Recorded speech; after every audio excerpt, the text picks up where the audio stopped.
Hello everyone, welcome to my channel. In this quick video tutorial, I'll be showing you how to unmute someone on Messenger. Just stay with me until the end. The simplest way is from the chat list on your phone. First, open the Messenger app and find the conversation. Then, long press on the chat until you see options pop up and just tap on unmute to turn notifications back on. Another way is from the conversation screen itself. Open the chat on your phone, and at the top of the conversation, you'll see a notification alert. Tap on the option that says Turn On to enable sound notifications for that contact. You can also unmute someone through their Messenger profile. Open the chat, tap on the information icon at the top of the screen to access their profile. On the right side, you'll see the unmute option.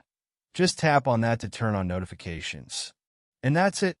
That's how you unmute someone on Facebook Messenger. If you have any questions or if anything is unclear, feel free to drop a comment below.